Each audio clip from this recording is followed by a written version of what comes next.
Salmos capítulo 19, leremos do verso 1 até o verso 9. O tema da mensagem, na verdade, glória indivisível, é uma brincadeira que eu fiz a partir de alguns textos bíblicos. A partir de Isaías, quando o profeta fala que Deus não divide a sua glória com ninguém, com base lá em Êxodo capítulo 20, no primeiro mandamento, quando por meio de Moisés, Deus fala ao povo que não adorarás a outro Deus. Então a glória de Deus, ela não pode ser dividida, ela não pode ser repartida, ela não pode ser compartilhada com ninguém, por isso ela é indivisível, mas ela também é visível. E é isso que nós vamos falar nessa manhã, sobre a glória que é indivisível, mas que também é visível, que também está manifestada e exposta na criação. Salmos capítulo 19, do verso 1 ao 9. O texto diz: Os céus proclamam a glória de Deus, e o firmamento anuncia as obras das suas mãos. Um dia declara isso a outro dia, e uma noite revela conhecimento a outra noite. Sem discursos nem palavras não se ouve a sua voz, mas a sua voz se faz ouvir por toda a terra, e suas palavras até os confins do mundo. Ali pôs uma tenda para o sol, que como um noivo sai do seu aposento, e como herói se alegra a percorrer o seu caminho. Sai de uma extremidade dos céus e percorre até a outra extremidade. Nada se esconde do seu calor. A lei do Senhor é perfeita e restaura a alma. O testemunho do Senhor é fiel e dá sabedoria aos simples. Os preceitos do Senhor são retos e alegram o coração. O mandamento do Senhor é puro e ilumina os olhos. O temor do Senhor é limpo e permanece para sempre. Os juízos do Senhor são verdadeiros e inteiramente justos. Hoje nós chegamos à última mensagem do mês de outubro. Nós não fizemos uma série, mas todas as mensagens foram em alusão à comemoração do aniversário da Reforma, que é hoje, 31 de outubro. Então, em 31 de outubro de 1517, Lutero estava ali fixando as 95 teses, e nós fomos falando, ao decorrer desse mês, das solas. Sola gratia, sola fide, solus Christus, sola Scriptura. Somente a graça, somente a fé, somente Cristo e somente a Escritura. E por isso, e não mais, somente a Ele a glória.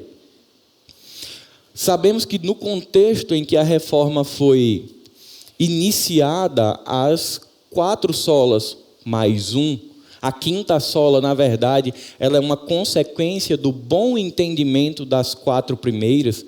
Então, se eu entendo que só a graça, que só a fé, que só Cristo e que só a palavra, portanto, todo o mérito é dado a Deus. Dentro do movimento reformador, eles estavam com um tema muito latente, que era a respeito da salvação. Tanto eu, quanto Pedro, quanto o pastor Marcelo, falamos ao longo desse mês de outubro da realidade do contexto da igreja romana. O mercado da fé, a venda das indulgências, o relacionamento que se estabelecia com Deus por mero interesse ou por medo de penas, a criação do purgatório como um estágio intermediário, a centralização da palavra para que somente o clero tivesse acesso, e aí você tinha um público que não conhecia a palavra, porque a palavra estava em latim, e só quem conseguia ler e interpretar as escrituras era a igreja. Então a gente tinha ali uma massa de manobra, e quando Lutero e os demais reformadores batem nessa tecla, eles começam a lapidar a respeito da palavra, dizendo que a salvação ela não era uma exclusividade da igreja. A realidade é que naquele momento a igreja se intitulava a própria Salvadora. O Papa dizia que não havia salvação fora da igreja. Então Lutero e os demais reformadores começam a dizer, não existe salvação fora de Cristo. E a igreja, ela tinha a sua tradição como algo tão importante quanto a palavra. Então, por mais que a palavra dissesse algo, mas a tradição da igreja tivesse uma orientação contrária, prevalecia a tradição. Então, o movimento reformador ele também bate nisso. Não, a autoridade absoluta é a palavra, ela é a nossa regra de fé e prática. Então, esse é o movimento que está acontecendo. E como se não bastasse isso, tem todo o processo de mercado da fé que nós já falamos, sobre a venda, mas a comercialização de indulgências, de relíquias sagradas, os ossos dos apóstolos, a cabeça dos apóstolos, a rosa que um grande expoente da igreja usou e estava guardada. Então tinha uma série de objetos sagrados e se estabeleceu ali também os santos para serem adorados, para serem venerados, as missas de sétimo dia, as missas para abençoar objetos, terrenos e uma série de coisas. E a reforma ela vai batendo em tudo isso, dizendo, olha, não é esse o caminho, não é isso que a Escritura nos ensina, e vai convocando o povo a fazer um caminho de volta para a palavra. Só que paralelo a tudo isso, também foi retirado a glória do lugar que ela deveria sempre estar. A glória de Deus, ela é de Deus. O fato é que naquele momento essa glória, ou esse reconhecimento dos atributos visíveis de Deus, tinham sido tirados de Deus, roubados de Deus, e agora a igreja tinha se apropriado dessa glória, e essa glória era dada a coisas. Templos eram honrados, capelas eram honradas, altares eram honrados, pessoas eram honradas, objetos eram honrados, promessas eram feitas a pessoas, votos eram estabelecidos. Perceba que o centro aqui não é mais Jesus. O centro agora, nesse momento, é a igreja e a sua tradição. Então, quando os reformadores vão passando por cada momento desse, e vão batendo em cada ponto, e chegam em soli deo glória, eles estão dizendo, se vocês entendem que isso que a igreja tem dado como realidade não é fato bíblico, não tem amparo nem solidez nas Escrituras, vocês precisam fazer um caminho de volta e dar a Deus a glória que lhe é devida. Lá em Êxodo, capítulo 20, se você quiser abrir a sua Bíblia, pode ficar à vontade. Êxodo, capítulo 20, verso de 3 a 5. O primeiro mandamento que Deus dá a Moisés é um mandamento que diz respeito à adoração, veneração, ou seja, à glorificação de imagens ou de outros deuses.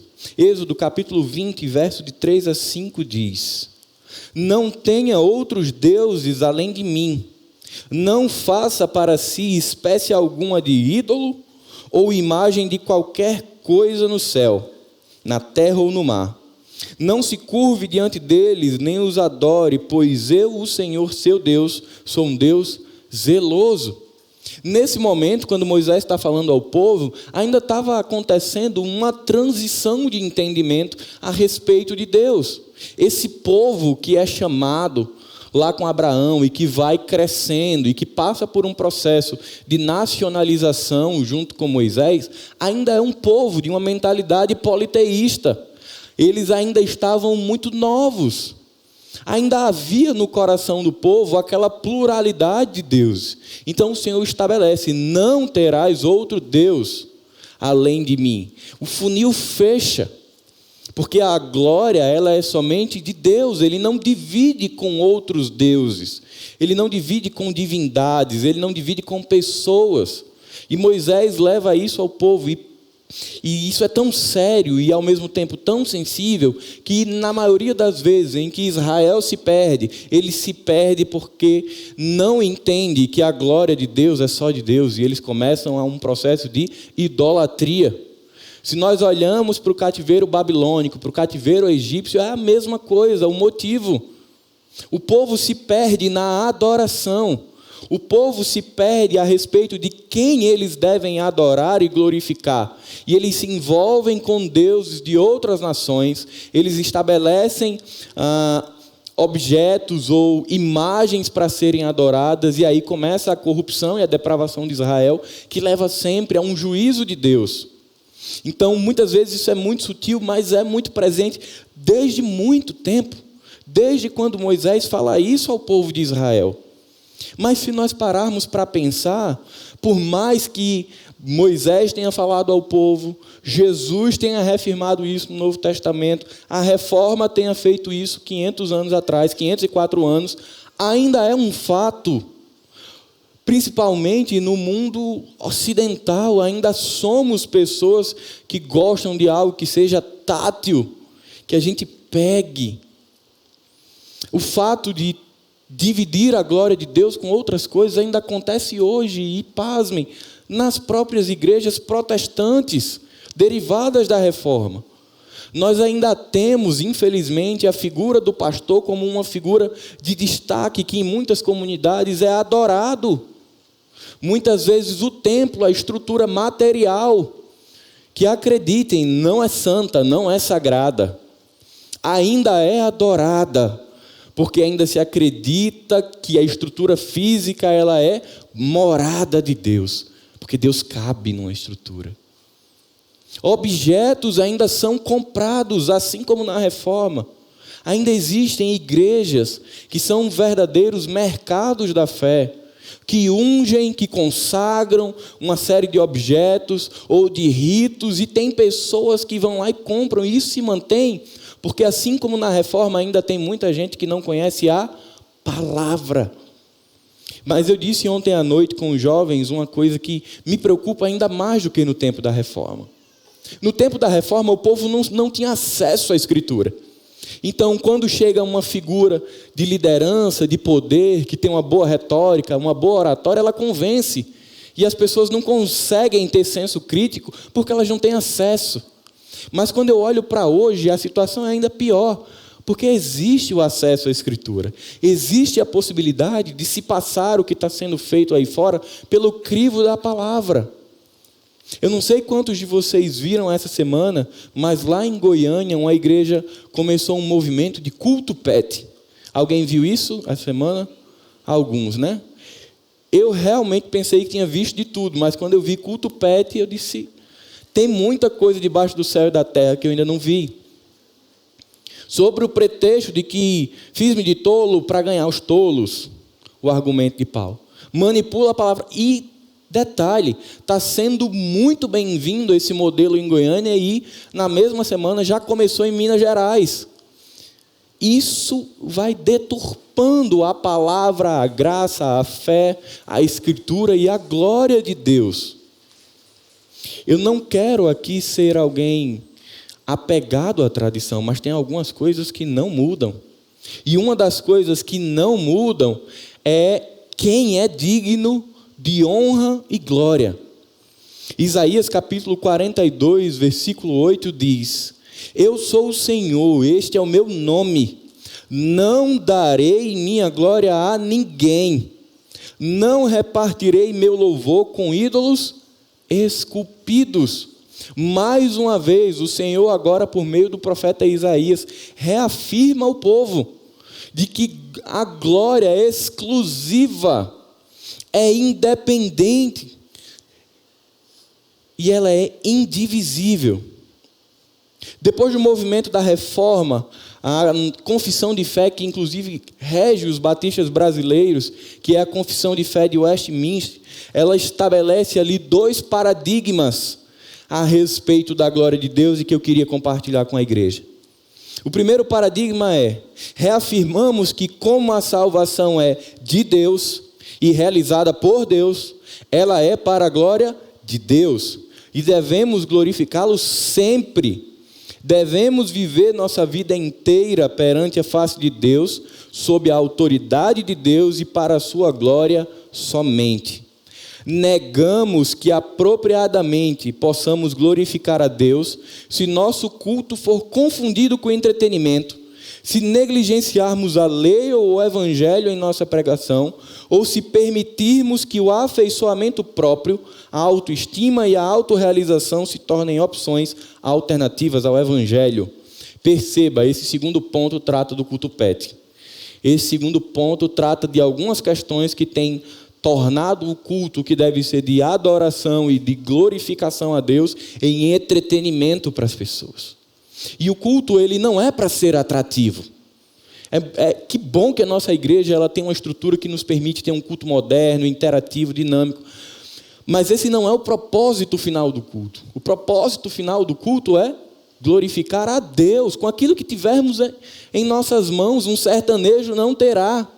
Mas sabe o que o sertanejo faz que glorifica a Deus? Você já ouviu a música Shot das Meninas?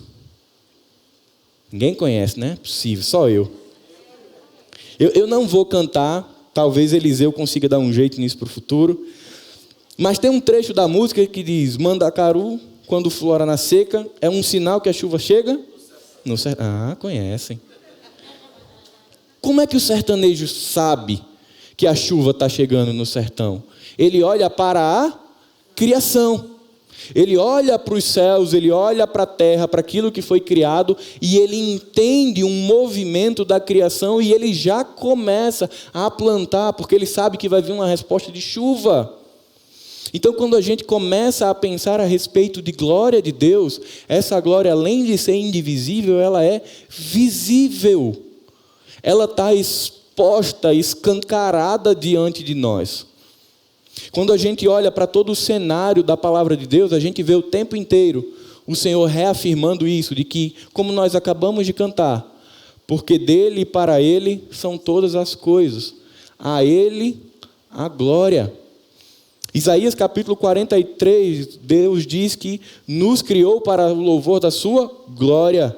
Efésios capítulo 1 aponta que Deus escolheu uma nação para chamar de sua, para que ele fosse glorificado. Deus constitui Israel enquanto nação para que eles fossem povo santo para a glória dele. Ele resgata Israel do cativeiro para a glória dele. E Jesus, lá em João capítulo 7, verso 18, ele diz: Cristo buscou a glória do Pai em tudo que fez. Não há como um discípulo de Jesus, não há como uma comunidade cristã séria não fazer todas as coisas para a glória de Deus. Isso é uma condição natural e inquestionável, absoluto no Evangelho. Todas as coisas, elas convergem ou devem convergir para a glória de Deus. Você lembra do que Paulo diz? Quer comais, quer bebais, faça o quê? Temos conseguido fazer isso? Provavelmente sim, mas existe algo que muitas vezes fica confuso. E eu queria fazer uma coisa que não é comum na mensagem. Quem consegue dizer o que é a glória de Deus? A gente aprende desde cedo, né? A gente entra na igreja, uma das primeiras coisas que a gente aprende é graça e paz, ou paz do Senhor, depende de qual igreja você é. Você aprende a dizer amém e depois glória a Deus. Mas o que é essa glória de Deus? Ela está clara na nossa mente o que é isso? Nós de fato sabemos a imensidão do que é a glória de Deus. Quando nós dizemos glória a Deus, no culto ou nas nossas casas, ou quando a gente recebe uma notícia muito boa, a gente entende o que é que a gente está fazendo com essa afirmação. A glória de Deus, meus irmãos, é a manifestação visível do caráter e da natureza de Deus. Deus, ele é transcendente, ele não cabe na nossa cabeça. Ele está muito além do que nós podemos conhecer, mas ele, por escolha própria, ele escolhe se revelar a nós, e aí ele se torna um Deus imanente, um Deus de perto, um Deus que pode ser conhecido, um Deus que nós podemos nos relacionar. E ele faz isso por meio de duas coisas que Davi expressa, ou por meio de dois canais que Davi expressa no Salmo 19. Ele faz isso por meio da criação, o que nós chamamos de revelação geral. Todas as pessoas podem ver essa revelação. Ela está exposta, declarada, escancarada a céus abertos para que todos nós possamos enxergá-la. E a outra forma que a glória de Deus, que essa manifestação visível de Deus é exposta a nós, é por meio da revelação especial, que está contida na palavra. Nessa palavra que talvez você esteja com ela fisicamente, ou talvez digitalmente. Esses são os canais. E ambos convergem na maior revelação de Deus, que é Jesus Cristo. Então perceba como a glória de Deus, ou seja, essa manifestação visível de Deus nos é dada. Ela nos é dada por tudo que está aí fora, tudo que foi criado. Ela nos é dada pela palavra, pela Escritura. E ela nos é dada também em Cristo. Deus se revelou a nós e nós podemos ver e enxergar a glória de Deus em absolutamente tudo. E quando nós não a enxergarmos, significa que aquilo que nós estamos olhando é algo que o pecado corrompeu e que roubou a glória de Deus. Quando vemos homens e mulheres depravando o seu próprio corpo e entregues ao pecado, é porque a glória de Deus, que deveria ser manifestada naquele que é a imagem e semelhança de Deus, foi roubada pelo pecado, foi corrompida pelo pecado. Luiz Saião, ele vai dizer a respeito do Salmo 19, que Deus não somente criou uma natureza bela, mas também caprichou nos mínimos detalhes. A criação é silenciosa em seu discurso e poderosa em sua ação. A gente tem uns bichos que falam, né? Papagaio fala. Mas a outra parte não fala. Mas a palavra de Deus, se você voltar seus olhos para Salmos capítulo 19, versículo 3, olha o que Davi fala a respeito da criação. Sem discurso nem palavras não se ouve a sua voz, mas sua voz se faz ouvir por toda a terra. Como? Parece confuso, né?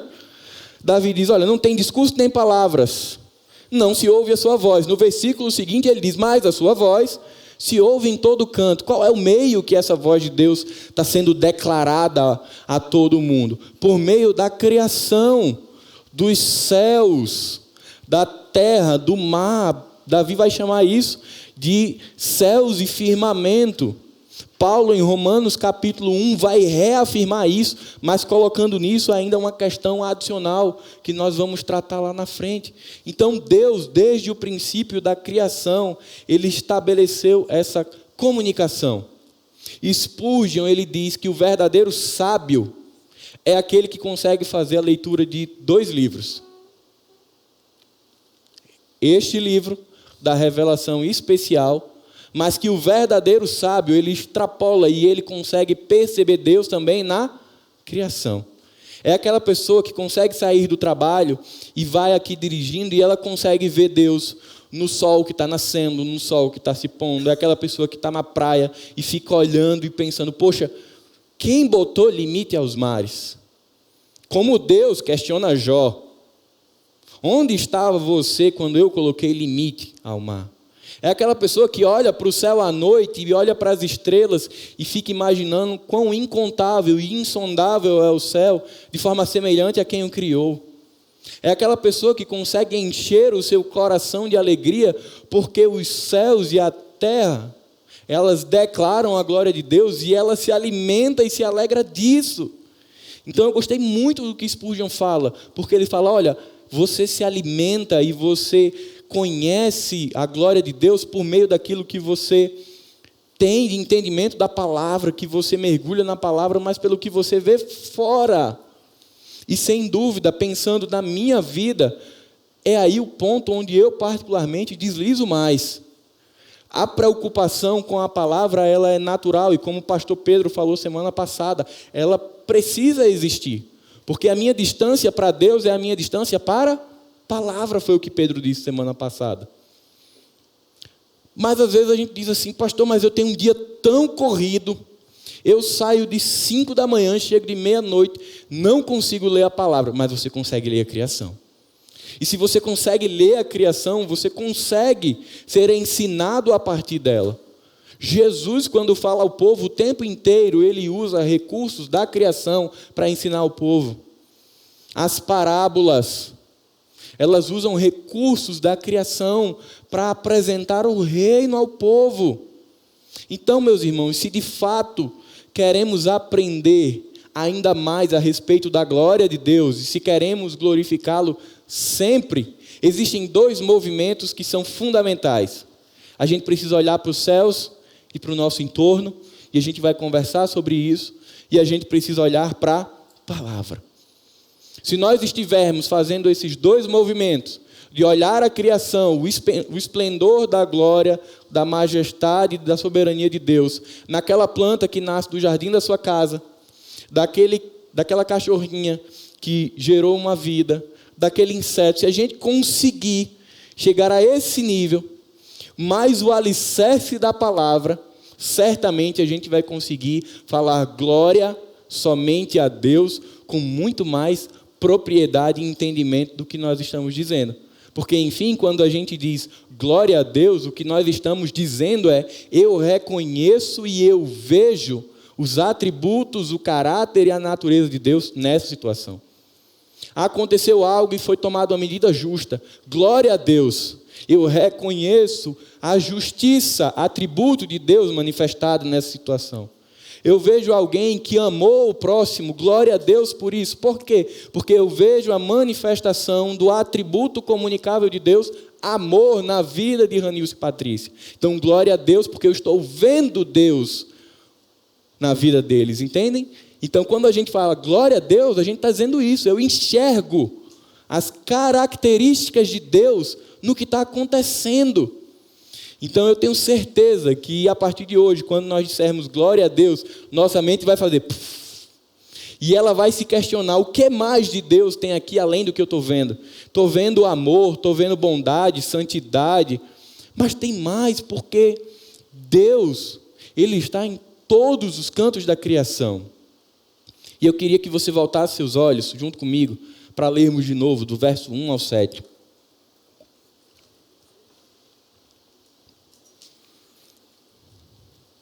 A partir do que nós conversamos, tenta olhar para o texto novamente e tentando enxergar que atributos são esses que os céus estão proclamando e que o firmamento está anunciando.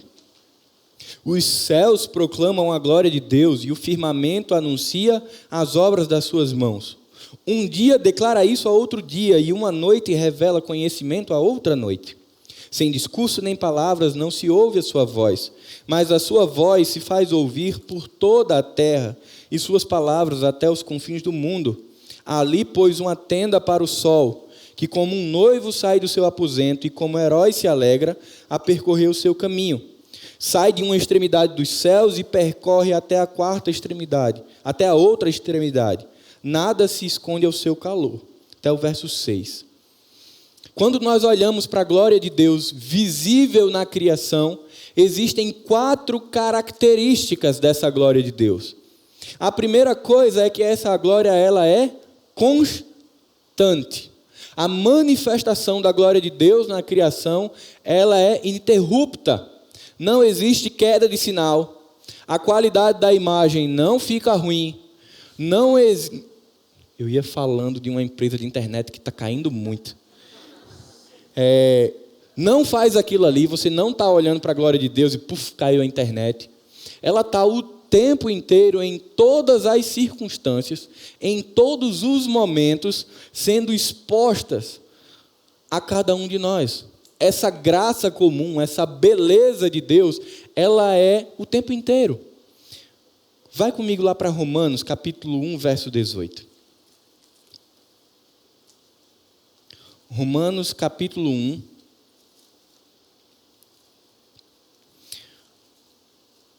(18, 19 e 20). O que é que essa criação, essa glória visível, produz? Romanos, capítulo 1, verso 18, 19 e 20. O texto diz: pois a ira de Deus se revela do céu contra toda a impiedade e injustiça dos homens, que impedem a verdade pela sua injustiça. Pois o que se pode conhecer sobre Deus é manifesto entre eles, porque Deus lhes manifestou. Pois os seus atributos invisíveis, seu eterno poder e divindade, são vistos claramente desde a criação do mundo e percebidos mediante as coisas criadas, de modo que esses homens são indesculpáveis. O fato da glória de Deus está manifestada em todas as coisas e em todos os lugares, e de maneira constante e ininterrupta, ela faz com que o homem caído fique numa condição de ser indesculpável diante de Deus. E é por isso que mais à frente, Paulo vai dizer que o salário do pecado é a morte. E às vezes nós dizemos assim, e quem não ouviu de Jesus? Salmo 19, capítulo 1. Ele pode não ter ouvido de Jesus por meio da glória revelada na Escritura, mas ele ouviu a respeito de Deus na glória revelada na criação. É por isso que Paulo diz que eles são indesculpáveis. É por isso que ele diz que todos carecem da glória de Deus, porque absolutamente cada um de nós está diante da glória de Deus da criação, então não tem como dizer, eu não sabia. A questão é, eu tive acesso à glória revelada da palavra, a glória especial, a graça especial? Não, mas tive a da criação. E por isso nos coloca numa condição do homem caído ser indesculpável e não ter para onde correr.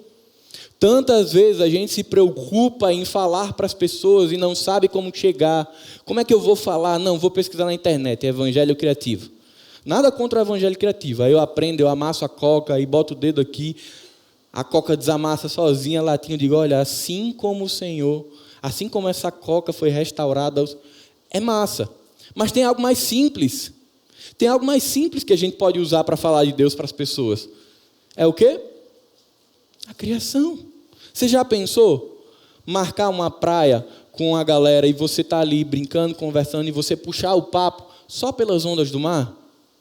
E você puxar o papo porque de repente está chegando uma nuvem e ali está meio escuro e parece que vai chover, e dali, meu irmão, depois de você pegar o fio da meada da criação, você vai embora, porque elas o tempo inteiro declaram sobre Deus. Eu, Paulo, e aí convido você a fazer essa avaliação, eu não tinha percebido isso até voltar a estudar esse texto. Muitas vezes, quando eu estava querendo falar de Deus para alguém, eu ficava ali, peraí, este é o momento certo, é a hora certa, eu vou ser inconveniente, por onde eu começo? E estava tão simples na minha cara, eu não estava vendo, que eu posso simplesmente estar assistindo uma matéria de jornal e teve um tornado em Palmas essa semana. E eu posso, daquele tornado, falar a respeito de Deus. Então, é uma reflexão que nós precisamos fazer. Se temos visto a glória de Deus na criação. 2, e como temos usado essa glória de Deus visível para proclamar o reino de Deus. A segunda característica da glória da criação ela é onipresente. Onde quer que você esteja, tem um tipo de manifestação da glória de Deus. Pode ser no Pantanal, pode ser no deserto, pode ser no agreste, pode ser na mata, pode ser no Ártico. Cada uma dessas características do nosso bioma, ela revela Deus. Então, se eu estou no campo, se eu estou aqui no sertão do nosso estado, qual é a referência da criação que faz mais sentido eu usar para falar para aquele homem sertanejo? O sertão. Mas se eu estou lá no Pantanal, qual é o que mais se encaixa para que eu fale sobre Deus com ele? O Pantanal, e por aí vai, suscitando no nosso coração essa perspectiva de que olha só como é. A criação está revelando a onipresença de Deus, um atributo de Deus revelado na criação, porque a criação está em todo lugar, assim como Deus. E a partir disso, a gente pode simplesmente começar a falar a respeito de Jesus. Assim como a vastidão do céu, do mar, do firmamento, possui uma infinitude de conhecimento que nós ainda não desfrutamos, que nós ainda não exaurimos, nem iremos conseguir. Assim é a glória de Deus. Porque Deus, ele é infinito, ele é eterno. Então, por mais que o homem se esforce em estudar essa criação, ele nunca vai ser exaustivo e dizer: concluí a missão, estou completamente satisfeito porque eu conheci tudo que se podia. Não vai conseguir, porque a criação é uma revelação de Deus, da glória visível de Deus, então não vai ter fim. Uma terceira característica da glória visível é que ela é inesgotável. Meus irmãos, o que o homem tem feito simplesmente para destruir céus, mar e firmamento não é brincadeira. A gente vê isso nos jornais, mas a gente não conecta. Efeito estufa, poluição, degradação do meio ambiente. Quando fazemos isso, estamos aqui maltratando, maculando a glória visível de Deus. Mas sabe onde é que tem a beleza disso? Vocês viram quantas queimadas tiveram no Pantanal esse ano? Muitas. Foi recorde. De 98 para cá, 18% do Pantanal foi consumido. Mas depois que o fogo passa... Quem aqui já foi no Pantanal? Alguém? Depois que o fogo passa, que cai a primeira chuva, o que é que acontece? Brota de novo. Porque por mais que o homem faça a glória de Deus visível da criação sofrer, ela é inesgotável. Ela se renova a cada manhã, porque a gente não consegue roubar a glória de Deus da criação. A gente pode queimá-la e ficar aquela imagem árida, seca, triste. Poucos dias depois nasce de novo e Deus começa a se revelar de novo por aquela plantinha que vai nascendo. E por mais que a gente falhe como nós temos falhado, também existe a glória de Deus em nós. A gente peca, a gente cai, a gente falha, a gente volta. Mas aqueles que foram resgatados por Jesus continuam ainda transparecendo a glória de Deus, porque ela é inesgotável. E como isso é um bálsamo para as nossas vidas. Poxa, eu pequei, eu estou me sentindo tão mal, eu não quero ir para a igreja, eu não quero servir. Meu irmão, Cristo ama você, a glória dele, os atributos dele foram dados a você quando você foi salvo. E ele não tira, ela não acaba, ela não esgota, ela continua. O pecado é como fogo no Pantanal, ele vem para destruir, mas depois de alguns dias chove e a glória de Deus do Pantanal, ela aparece de novo. Talvez você esteja aqui nessa manhã machucado por algumas coisas que você tenha vivido e se achando indigno, mas você foi alcançado pela glória de Deus.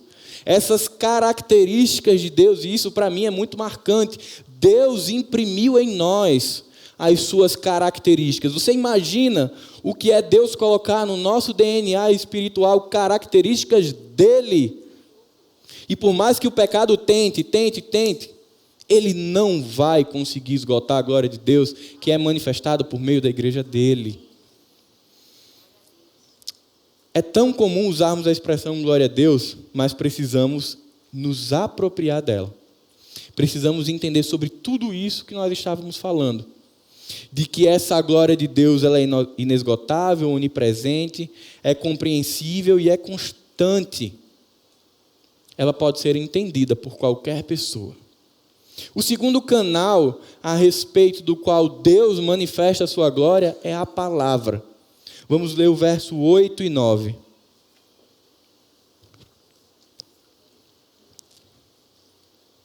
Verso 8. Os preceitos do Senhor são retos e alegram o coração. O mandamento do Senhor é puro e ilumina os olhos. O temor do Senhor é limpo e permanece para sempre. Os juízos do Senhor são verdadeiros e inteiramente justos. Davi, ele repete a mesma coisa várias vezes. Ele chama de a lei, dos preceitos, os mandamentos, os juízos do Senhor. Davi aqui ele não está restrito apenas a Torá, aquilo que havia sido escrito por Moisés.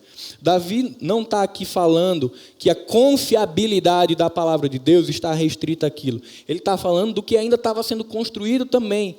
Toda a doutrina de Deus que estava sendo construída por meio do patriarcado, por meio do período de juízes, dos reis. Tudo isso Davi está dizendo que isso é confiável. Ele está dizendo que é perfeito. Quando nos relacionamos com o conhecimento de Deus, que está exposto na palavra, precisamos entender que ela também, o tempo inteiro, revela características de Deus. E essa palavra, ela também possui características. Mas ela só pode ser entendida por uma mente transformada. Essa é a grande diferença da revelação na criação, a glória da criação, para a glória da palavra. Para entender e para enxergar a glória de Deus na palavra, eu preciso ter tido os meus olhos desvendados, porque não é um livro científico, não é um livro técnico. É a herança de Deus que Ele deixou para os seus filhos, e só pode ser entendida com olhos espirituais. E às vezes a gente investe em teologia, mas não vai entender a Bíblia porque não tem olhos espirituais. Então essa revelação, ela é particular. Ela é para o povo de Deus. E a gente precisa se relacionar com ela a partir dessa prerrogativa de que eu já vi Deus na criação o tempo inteiro. O tempo inteiro Deus está aqui, olha, eu estou no céu, eu estou no mar, eu estou na vegetação, estou na fauna, estou na flora, mas estou na palavra. E eu e você, meus irmãos, nós temos o privilégio de termos sido encontrados por Cristo e de termos tido a nossa mente iluminada. Porque a palavra é revelação, e só entende a revelação quem teve a mente iluminada pelo Espírito Santo. Você pode levar a palavra para a melhor universidade do mundo. Se doutores, pós-doutores tentarem entendê-la, eles não vão entender. Porque para quem não é de Deus, para quem não foi salvo, isso aqui é loucura. Mas para quem foi encontrado e é filho de Deus, isso aqui é alimento, é sustento. E desde o mais pobre e indouto pode entendê-la, até o mais letrado de nós pode entendê-la. Porque Deus se revela de uma maneira muito particular a cada um de nós. Ele fala de um jeito a Pri, fala de um jeito a Niele, fala de um jeito para mim, de um jeito a Marcelo, por meio da sua palavra. A primeira característica dessa palavra é que ela é perfeita. Davi está apontando que a lei de Deus ela é perfeita. Ou seja, quando ele está dizendo isso, Davi não está falando aqui de inerrância, de que, olha, não tem falhas. Pode ter falha na Bíblia, mas que tipo? Linguística. Nós temos autores bíblicos que não eram letrados, mas ele pode escrever errado, não pode? Se eu estou aprendendo a escrever e eu não sei conjugar os verbos, eu posso dizer, nós vai. O conteúdo está errado? Não. A escrita tá? Tá. Então, quando as pessoas estão aí fora batendo na Bíblia, que a Bíblia tem contradições, tem erros, tem aquilo, tem... Não é propósito da Bíblia ser um livro deixado por Deus gramaticalmente correto. Não é propósito da Bíblia bater se a terra é plana, se ela é chata, se ela é redonda, se ela... Não é um livro científico.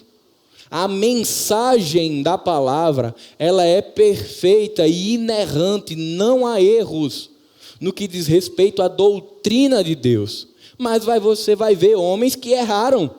Você vai ver Davi errando. Você vai ver Jonas errando.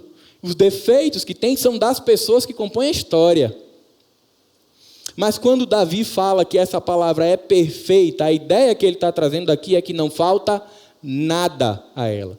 Não existe capítulo 2 para a Bíblia. Não tem nova temporada para a Bíblia. Algumas seitas, um dos princípios das seitas é que eles não consideram a palavra como suficiente, então eles precisam de adicionais. É o livro de fulano de tal, o livro de fulano de tal, para compor a Escritura. Davi está dizendo que ela é perfeita, não há falha, não falta nada, não tem nada que não tenha sido revelado na Escritura. O que nós precisamos para a nossa vida está nela. Mas muitas vezes eu, Paulo, não a conheço para encontrar as respostas. E por isso que o salmista ele diz, medita na lei do Senhor de dia, para que eu possa conhecer essa palavra e na hora da angústia, na hora do aperto, saber exatamente onde eu devo recorrer. Pedro falou semana passada e eu dei risada, não é caixinha de promessa. Não sei se você já viveu isso. Há muitos anos atrás eu fazia. Senhor, fala comigo. Você já fez isso em alguma vez? Eu já fiz quando eu era bem boyzinho. Devo ou não devo namorar? Eu botava os papeizinhos. Aí botava assim, 5 papéis com o nome não. Eu não queria. E 1 com sim. Senhor, fala. Então, às vezes, o conhecimento que se tem da palavra é assim, algo muito místico. Mas não se tem conhecimento do que a palavra fala. Então, quando nós entendemos que ela é perfeita, que ela é suficiente, que ela é completa, nós vamos sempre buscar respostas nela. Lá em Mateus capítulo 5, verso 48 diz: sede vós perfeitos, como perfeito é o vosso Pai celeste. A Escritura ela está revelando um atributo de Deus. Ele é perfeito. Segunda característica da palavra, ela tem poder para transformar a alma. Pode manter sua Bíblia aberta no Salmo 19. A lei do Senhor é perfeita e restaura a alma. O mote da nossa igreja está aqui do lado. Transformando vidas através da palavra. O meio pelo qual o Espírito Santo usa para nos convencer do pecado, da justiça e do juízo é a palavra. É ela que restaura. E se nós entendemos que é ela que restaura, a gente não precisa de penduricalhas. A gente não precisa de culto pet para atrair pessoas. A gente não precisa do maior cantor gospel, nem do grande pregador, príncipe dos pregadores, para atrair pessoas. Porque quem transforma vidas não são pessoas, é o Senhor por meio da palavra. E quando a gente entende isso, a gente dá glória a quem? É ao modelo de culto? É ao pastor fulano de tal que teve uma pregação top? Não, a Deus. E a gente entende que todas as outras coisas são instrumentos de Deus. Mas para isso nós precisamos entender que a palavra é quem transforma. É o evangelho de Jesus que encontra o coração quebrado, morto e dá-lhe vida. O apóstolo Paulo, em Romanos 1,16, diz: não me envergonho do evangelho, pois é poder de Deus para a salvação de todo aquele que crê, primeiro do judeu, assim como do grego. Paulo tinha isso absoluto no coração dele. Falem o que falarem do evangelho, e ali estava sendo muito questionado. Mas ele disse: é este evangelho que é poder de Deus para salvar pessoas. E esse evangelho está aqui. A terceira característica é: a palavra de Deus alegra o coração. Se eu entendo que a palavra é perfeita, que a palavra transforma, que a palavra restaura, ela também me satisfaz. Ela me preenche. Agora, se eu me alimento dessa palavra semanalmente, eu vou sentir fome. A alegria que Davi está falando aqui é o do contentamento de quem se deleita na palavra. É muito triste quando nós escutamos: eu estou com insônia, eu vou pegar minha Bíblia.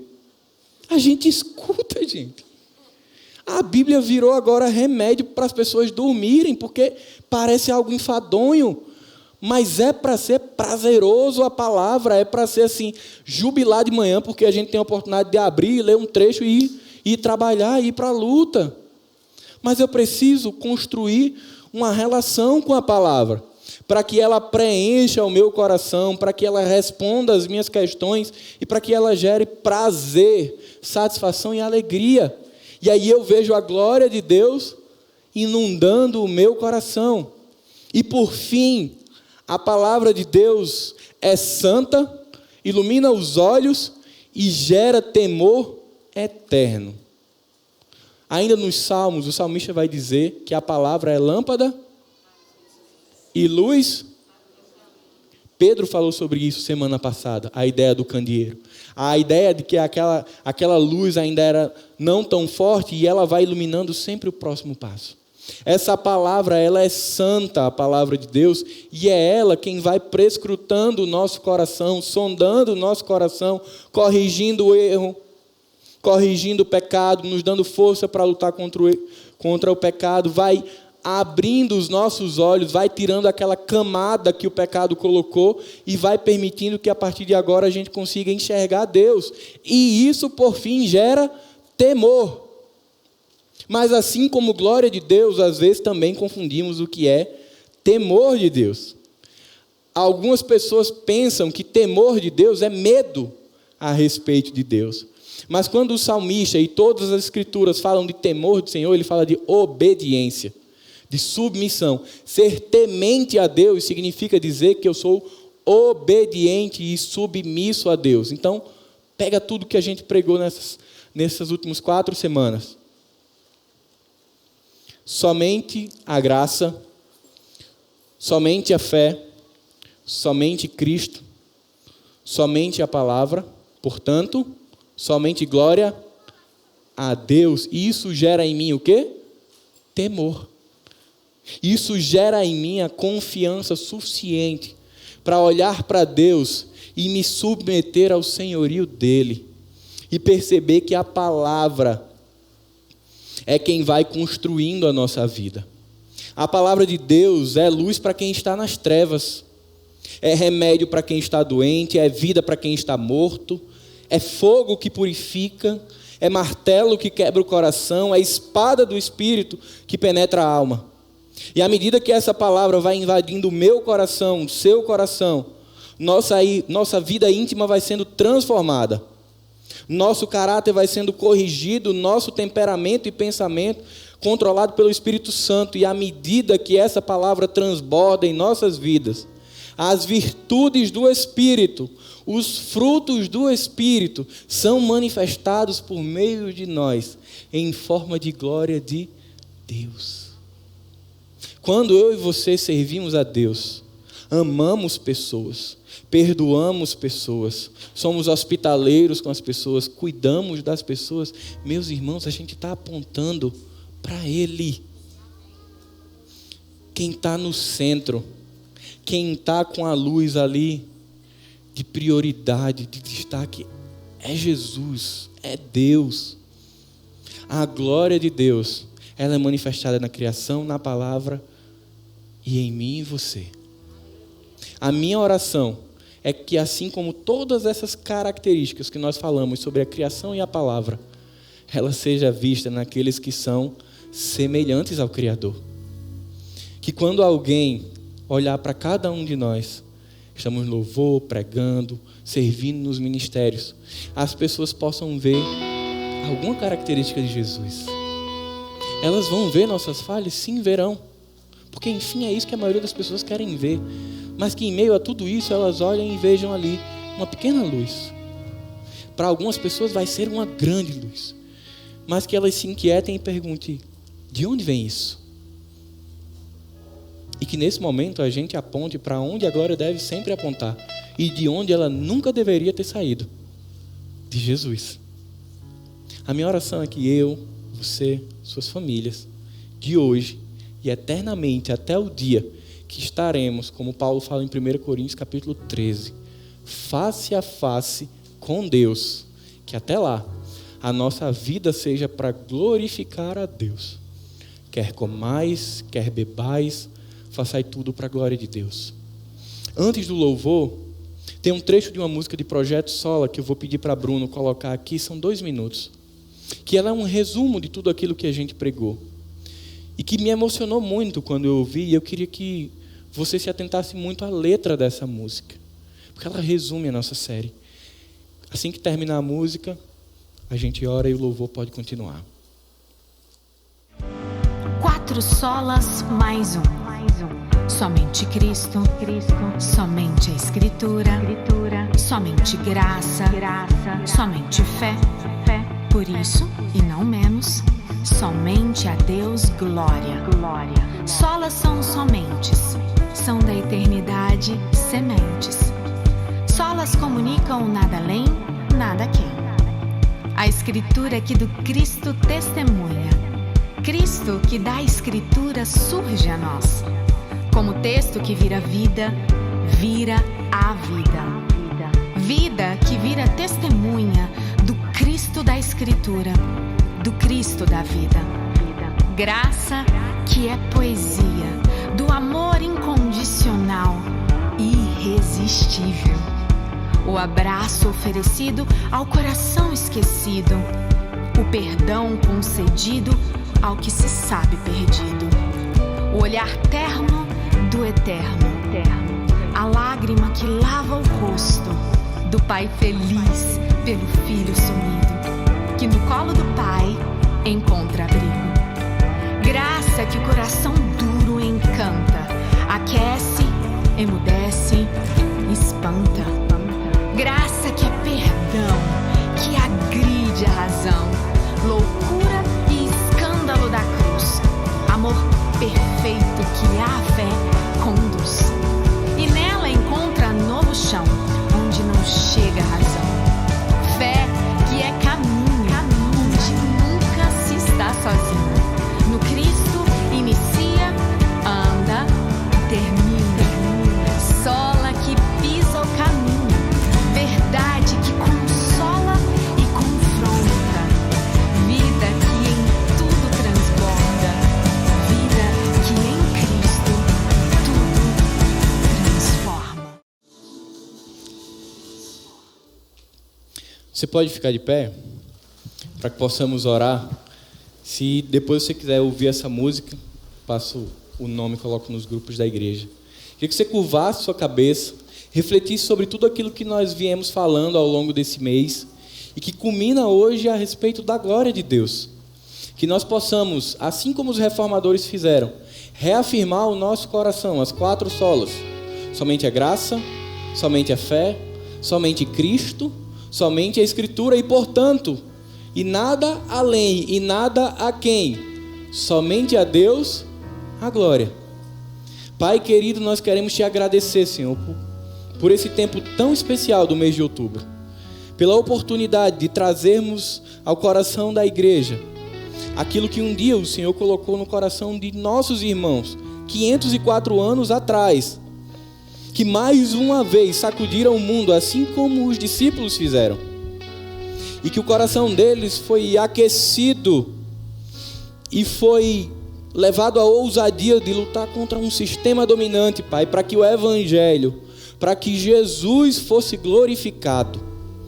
Pai, nós te pedimos que o Teu Espírito nos ajude a tirar todas as impurezas do nosso coração, tudo aquilo que porventura toma lugar de ídolo em nossas vidas, que possamos sair daqui hoje conscientes e convictos do que significa glória a Deus, de podermos dizer glória a Deus porque enxergamos o Teu caráter, a Tua natureza, os Teus atributos em tudo, porque podemos olhar para a Tua palavra e ver a Tua revelação sendo trazida aos nossos corações em cada situação.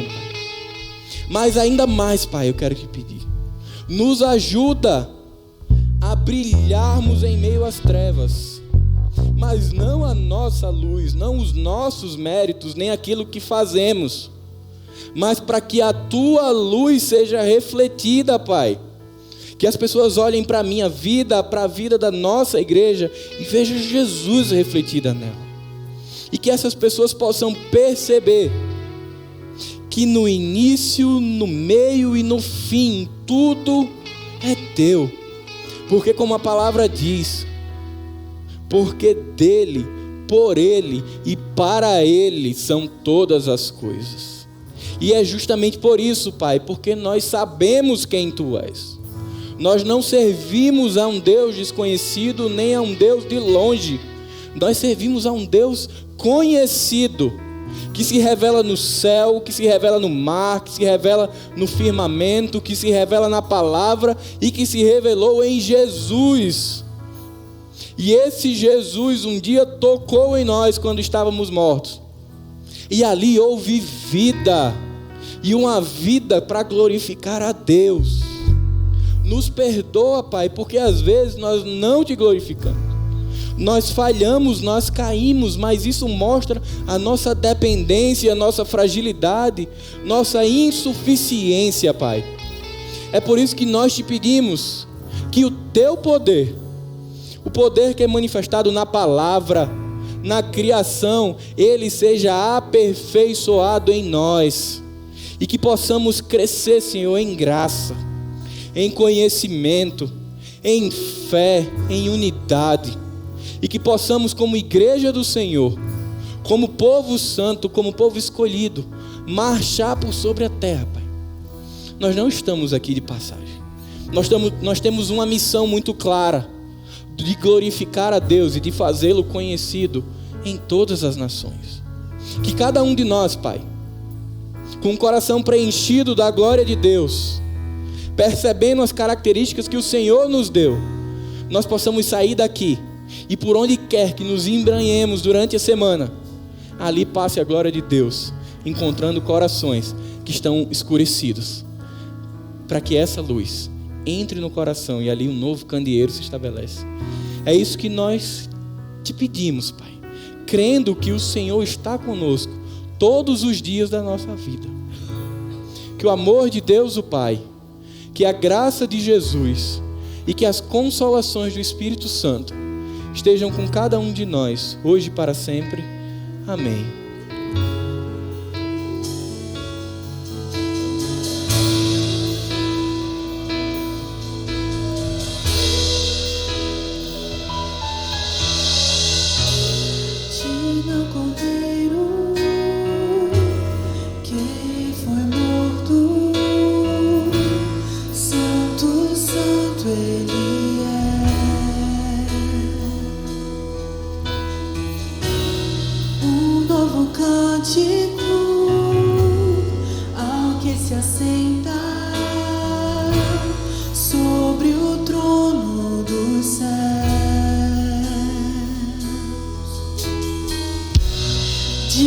Cordeiro que foi morto, santo, santo ele é. Um novo cântico ao que se assenta sobre o trono dos céus. Cante isso. Santo, santo, santo, és todo poderoso, que era e há de vir. Com a criação eu canto louvores ao Rei dos Reis. És tudo para mim e eu te adorarei.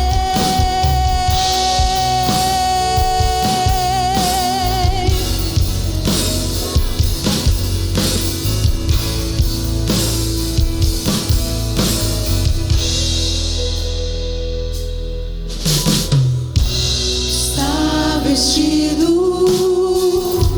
no arco-íris, som de trovão, luzes, relâmpagos, louvores, honra, glória, força e poder pra sempre, ao único Rei eternamente. Santo, santo,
semana abençoada a todos vocês.